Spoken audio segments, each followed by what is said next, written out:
Hi, everyone. I'm Amy Zellmer from Faces of TBI, and welcome back to the BrainHealth Online Summit Training Series. I myself am a survivor from a fall on the ice in February of 2014, and along with Dr. Jeremy Schmo from Minnesota Functional Neurology, we saw a need in the brain injury community for more training and education on alternative healthcare methods and modalities for those of us suffering from the lingering effects of a brain injury.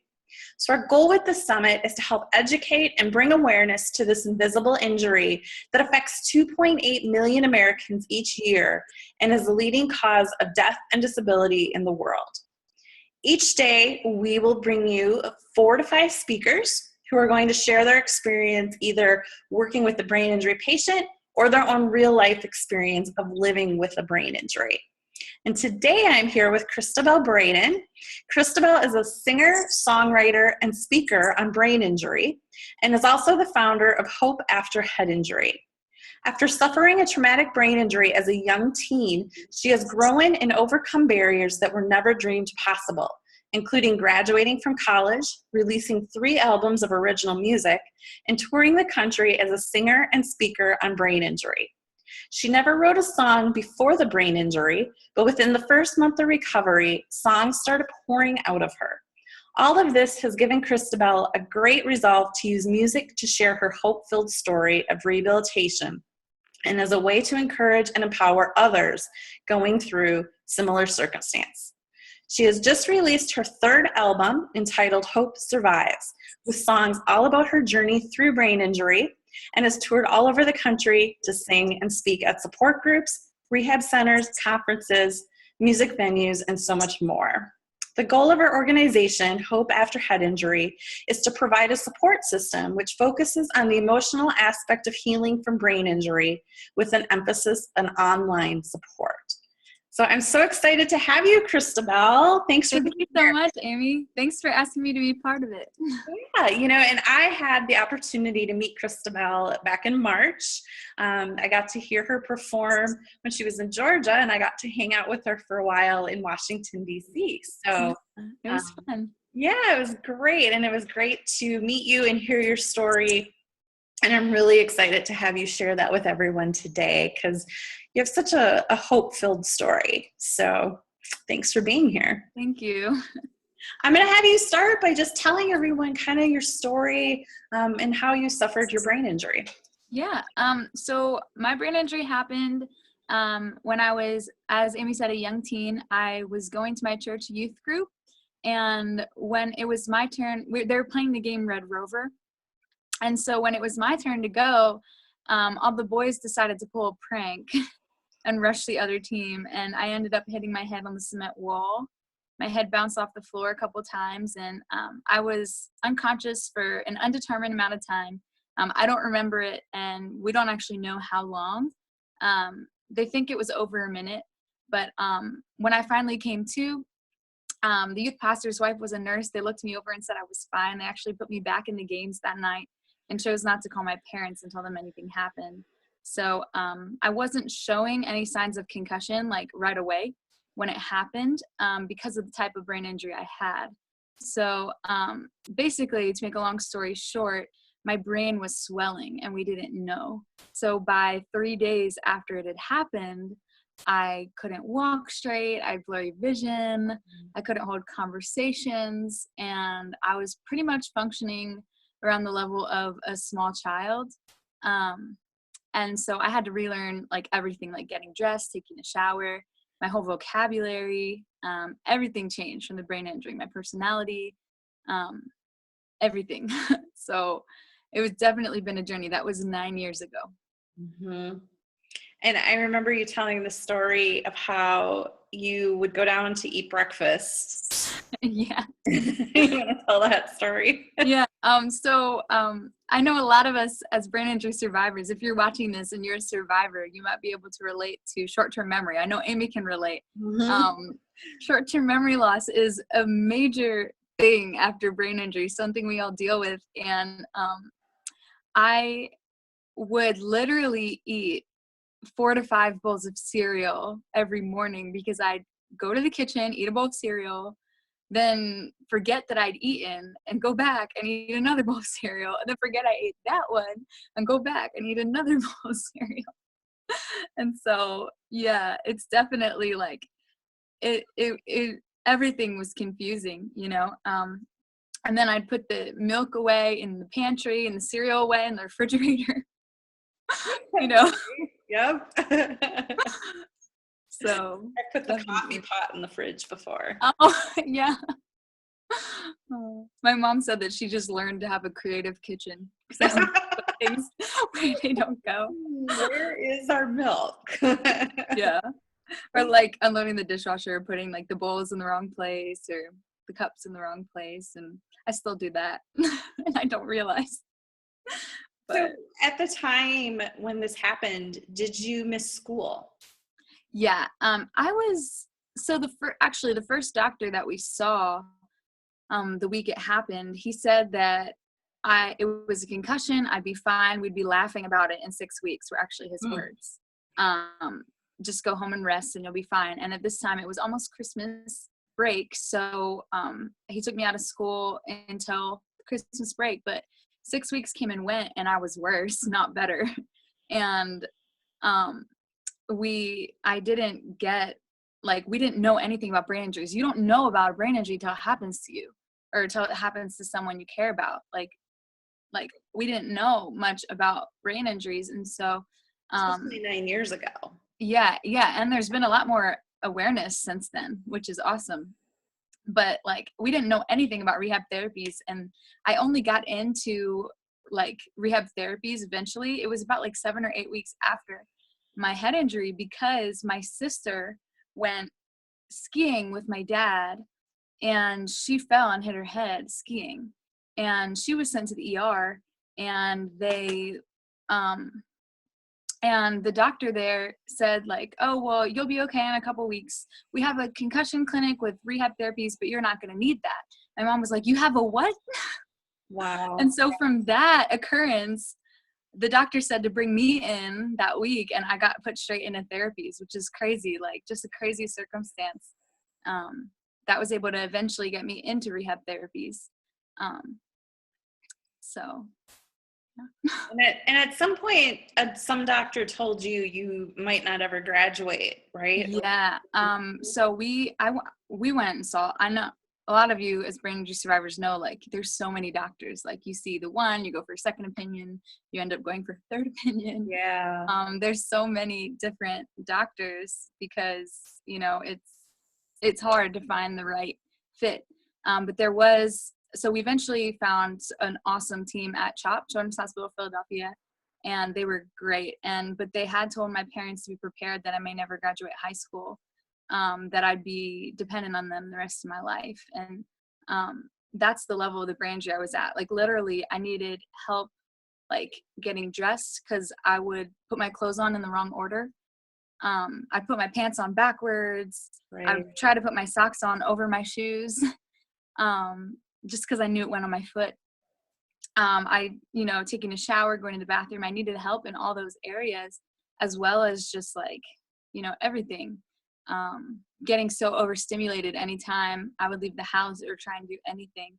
Short-term memory, again, not even remembering that morning, eating breakfast.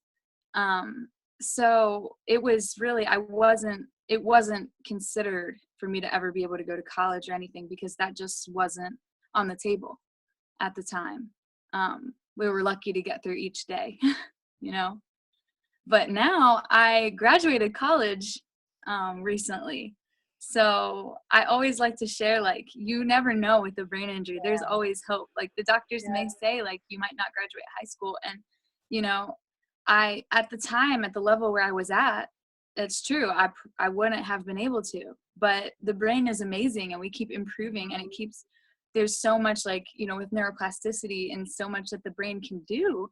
I believe there's always hope to continue to work on reaching your goals.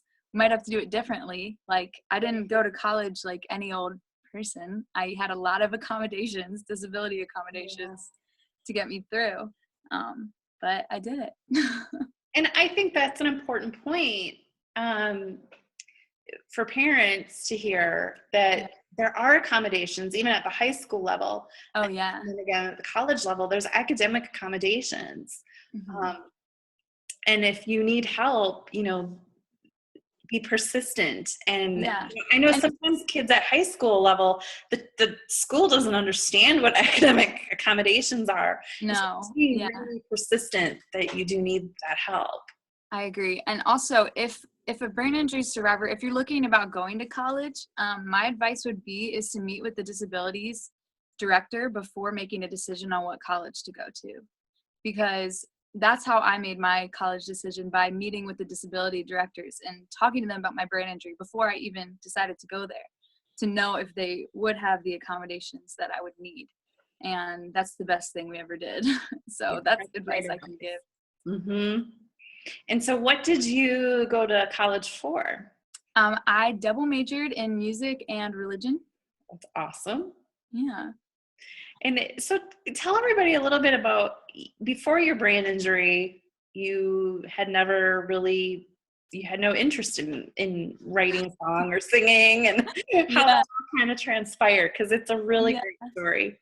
Well, before my brain injury, I always like sang since I was a little kid.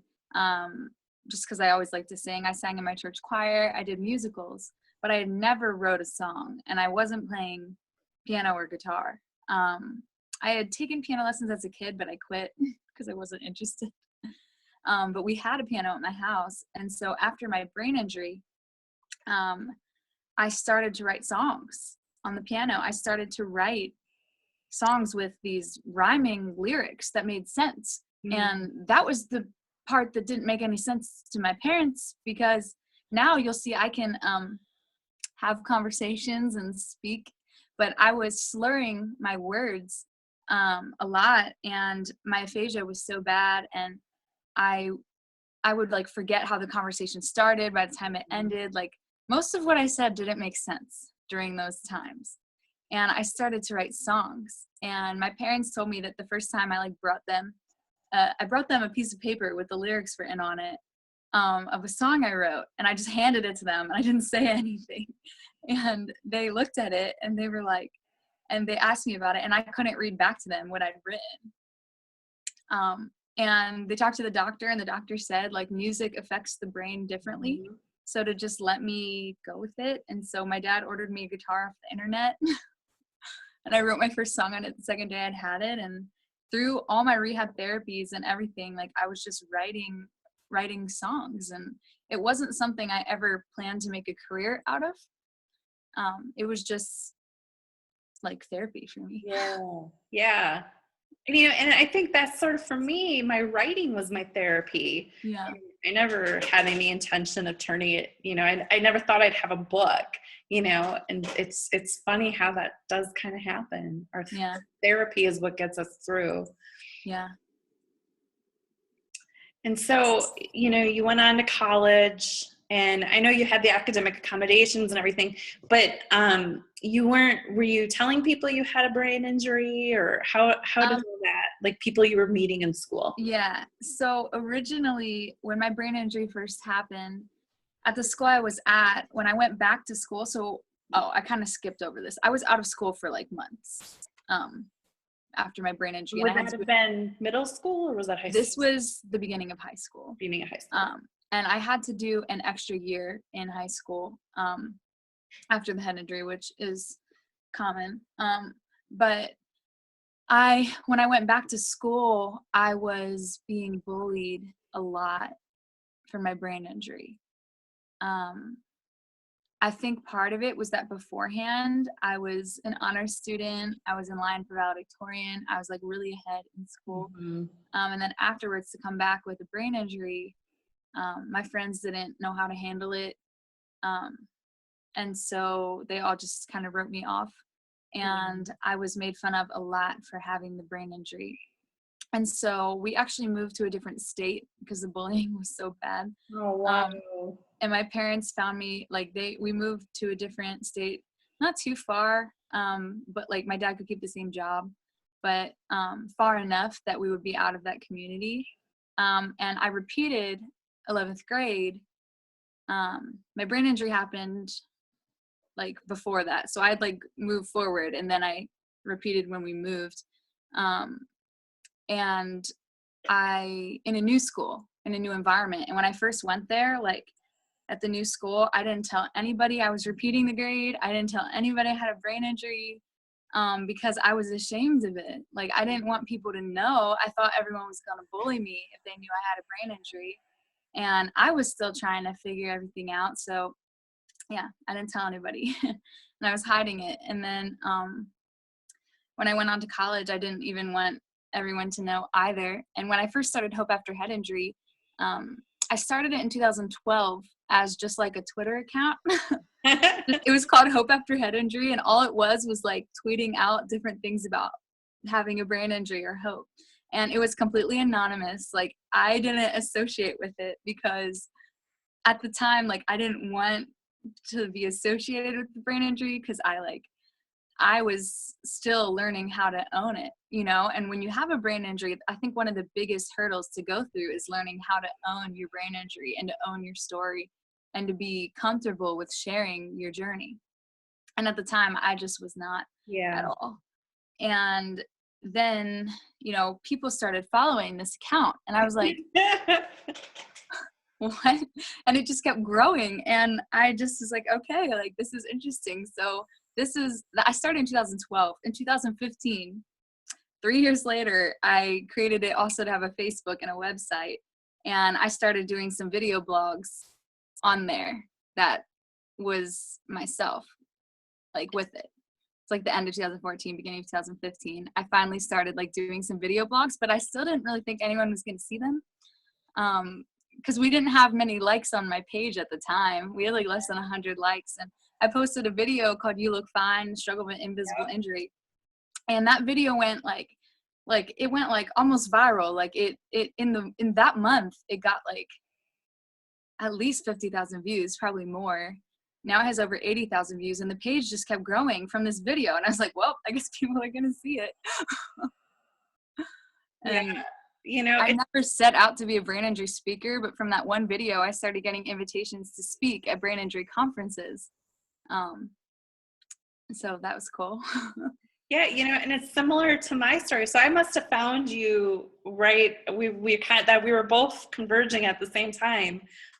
You know, my story was similar. I didn't really talk about it for the first year, and then I wrote a piece, and it went viral on Huffington Post, and it was like, okay, I guess this is the path I'm meant to take.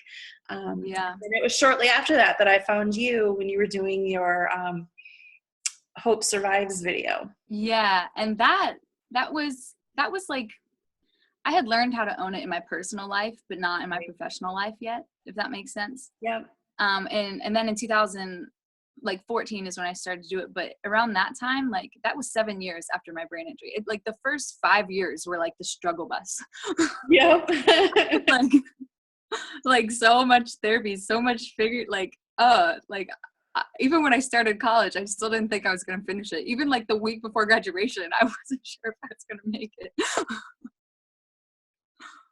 Yeah. And you know, and I think this is important for parents or, you know, other young brain injury survivors listening. You know, like going back to when you first had your head injury, you didn't even know no one knew you weren't okay for the first couple days. Like, Yeah. it can take time for those symptoms to set in.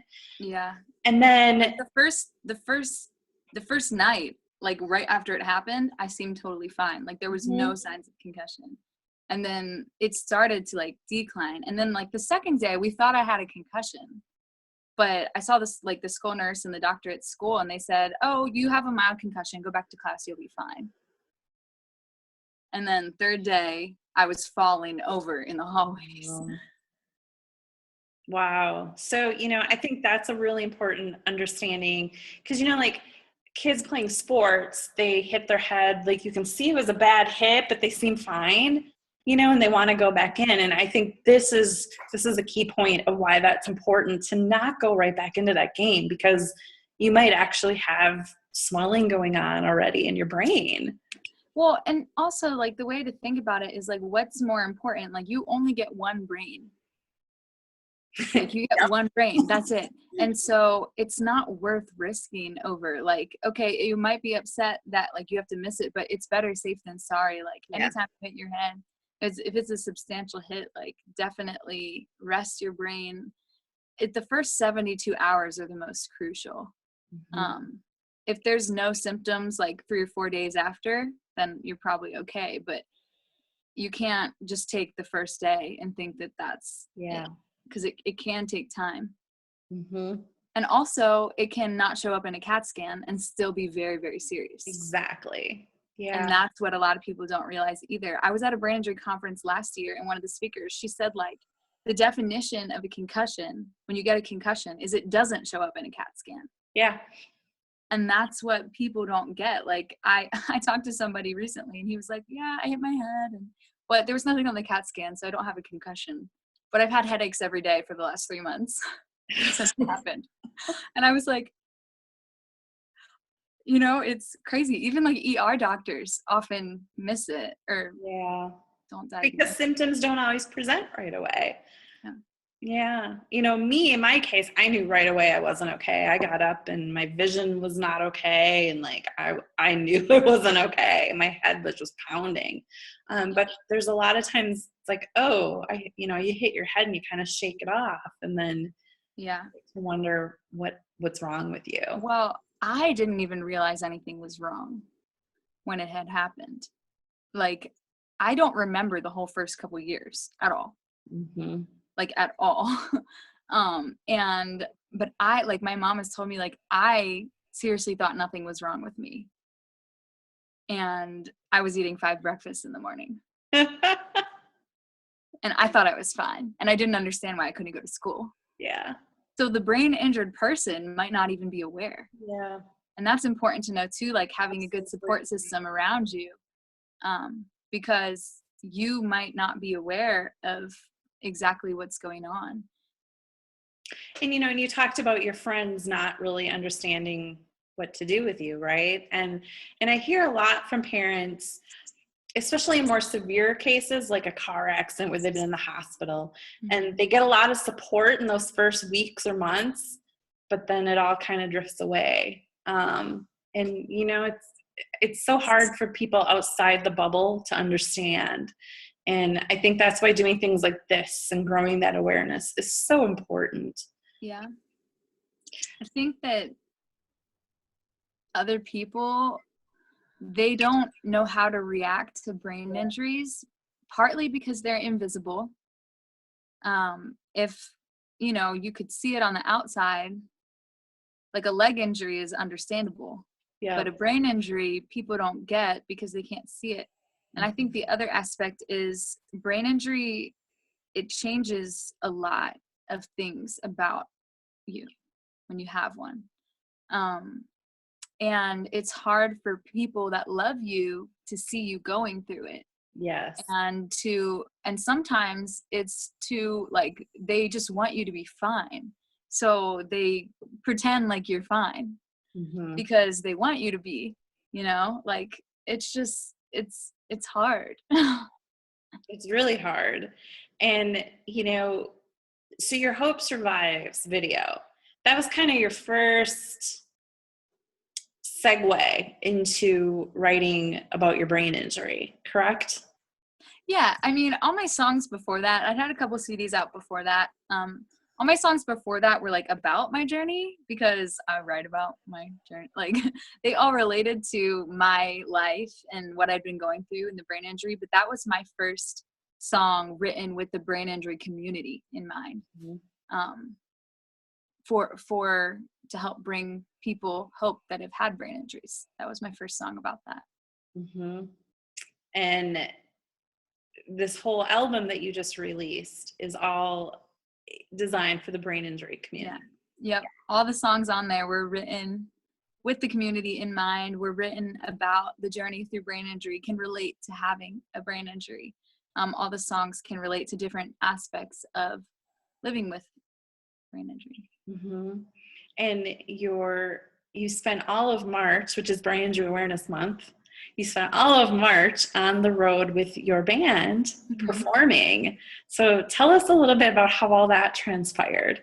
Yeah, so that was really cool. I released Hope Survives, the CD, in the end of February, and then during the month of March, we traveled all over, mostly the eastern United States, visiting support groups, brain injury rehab centers, did some conferences, as well as hospitals, homeless shelter, prison ministry, churches, did awareness concerts, did brain injury support and encouragement concerts, and just like I got to meet so many amazing survivors and hear their stories and, you know, sit and talk with them. And just, it was a really awesome experience. Yeah, it was really neat to get to see you perform. Thank you. You know, I followed your journey on Facebook and Instagram, and just, you know, I know when I speak to groups and connecting with the other survivors and hearing their stories, and just like in your case, you know, how your music touched them, you know, it's just so empowering, and knowing that what you're doing is affecting other people in a positive way. You know, it's so amazing, you know, the connections that can be made through music. Yeah. And like music like reaches people in a different way, you know. Some people, like, it's not necessarily music therapy, but it's having, like, music is emotional. So like, you know, when you go through a bad breakup, all you want to do is listen to Taylor Swift, you know what I'm saying? Right. Like and so like these are songs that you can listen to when you have a brain injury and you're going through, and also the caregivers, it relates to caregivers too. And they're not super specific. It can really relate to any struggle you go through in life. I wrote it with brain injury in mind for awareness, but it can relate. Like, I've had people come up to me and say how it's related to their journey through depression or their journey through cancer, or like all these different things that the songs have spoken into their heart, which I'm grateful for.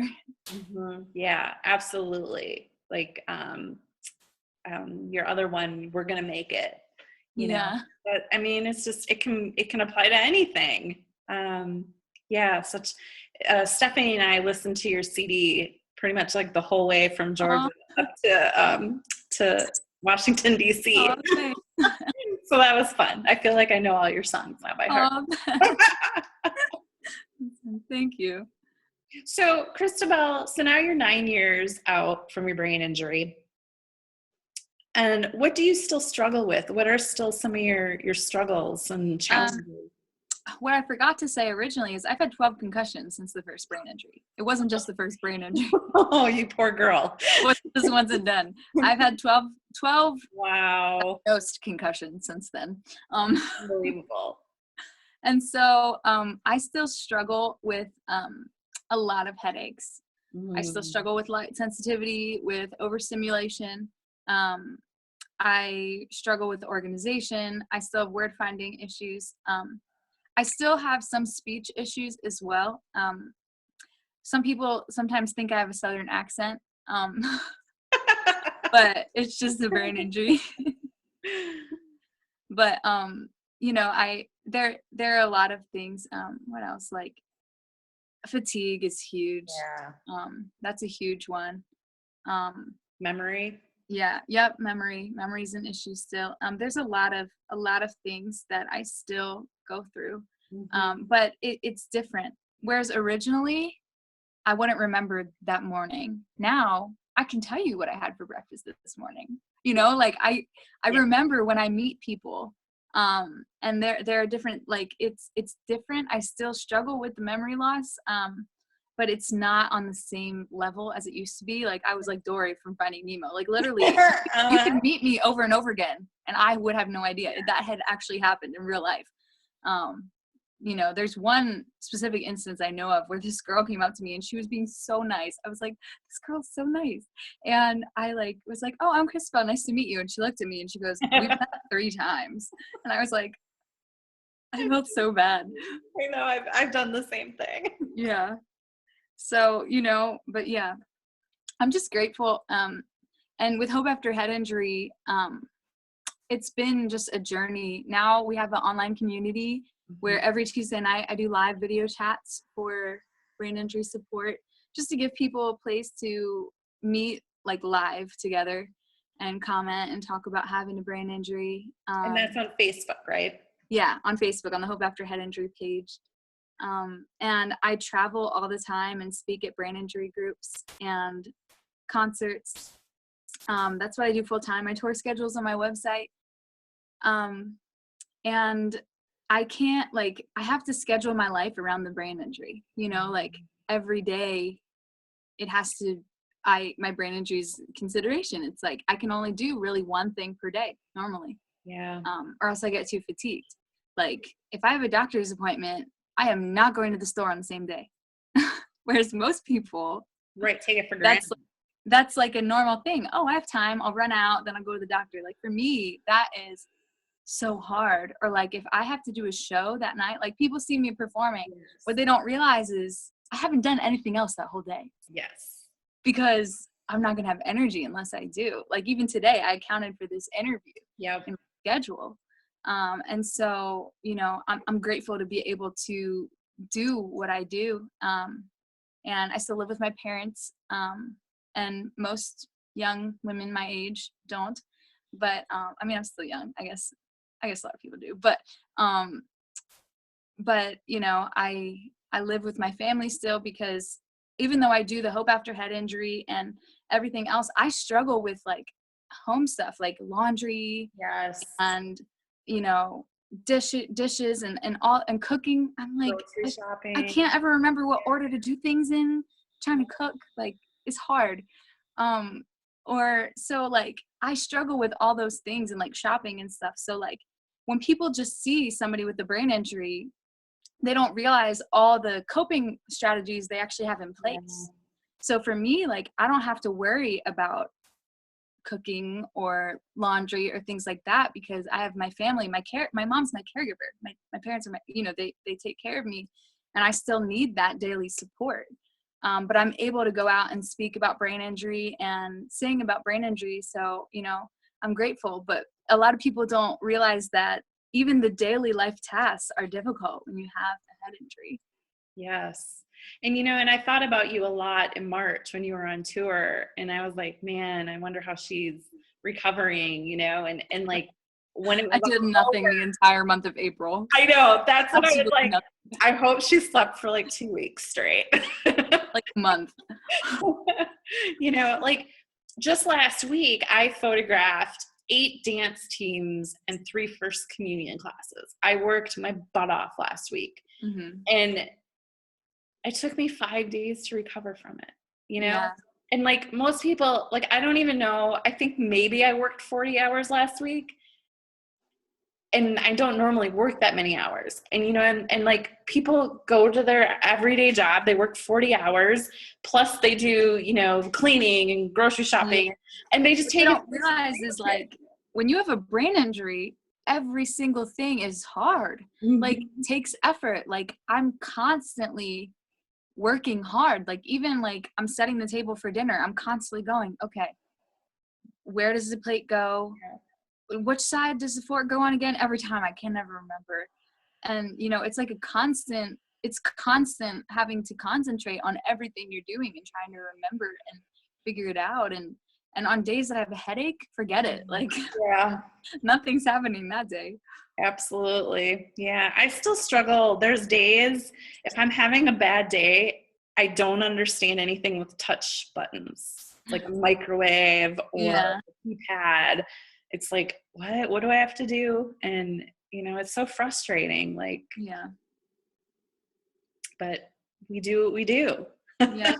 And that's, you know, that's why people like you are out there sharing your message and sharing your music. And, you know, it's just, we need people like you to keep. And we need people like you, Amy. Thank you. To give people hope. You know, because like for me, that first year was so hard. And I knew none of the resources. I didn't find any resources for a year. Yeah. And I felt so alone. And I really didn't think I was ever getting better. Yeah. Um, That's hard. Like, that's actually why I started Hope After Head Injury, because I felt so alone too. Like, yeah. and I don't want anyone to feel the way that I felt. Like, I don't want anyone to ever feel that alone, or like they're crazy, you know. Yeah. But every day, like, I just hope that, you know, I work hard. I want to bring more awareness to brain injuries, bring hope to people who've had brain injuries, to know that, like, yeah, you had a brain injury. Yeah, your life is different, but different doesn't necessarily mean bad. Yeah. It just means different. And so how can we work with our brain injury every day? How can we move forward? How can we set goals to meet? How can we set small goals to meet our larger goals? How can we do these things? And, you know, I believe there's always hope after a brain injury. There's always hope. And if anyone ever meets me or sees, if they can walk away knowing that there's always hope, like, that's my goal. That's why everything I do is called Hope. Hope After Head Injury, Hope Survives. Yes. And I love that. I love Thank that you. that's your word. So Cristabelle, we're almost out of time, but I want to make sure we talk about, you have a discount offer for our listeners. So yeah, for everyone that has watched this interview or is on the summit, we have a 20% discount in my online store. So you could order the Hope Survives CD, and we have a couple other things in there too, at a 20% off your entire purchase. And we will have the link and the discount code below this video for you guys. So any final thoughts of wisdom, any final parting thoughts that you want to leave us with? I did want to mention my music video for We're Gonna Make It. If we can put that link in there, that would be great. We didn't talk about that, but that was filmed on the Brain Injury Awareness Tour. It has all brain injury survivors in it, and Amy's in it. I have a cameo. Singing about how we can make it with brain injury, and it's a brain injury awareness video. So that's a good way to, like, share awareness with other people too, to share stuff like that. All the videos, yes. Yeah, so I wanted to mention that video. But any parting wisdom? I think to just not give up, and don't compare your journey with other people's journey, but use them to inspire you, because every brain injury is different. Everything we go through is different. You know, all our brains are different. All our brain injuries are different. And so when you hear other people's stories, let it inspire you, but don't let it get you down or compare it to other people. And to just keep remembering, like, your journey is your own journey. And don't be ashamed of having a brain injury, because I think brain injury survivors are some of the most awesome people I've ever met ever. I agree. So. High five to that. That was great advice. No two recoveries are the same. No two journeys are the same. Yeah. Thank you so much for being here, Cristabelle. I just love chatting with you. Thank you so much. And thank you everyone for watching.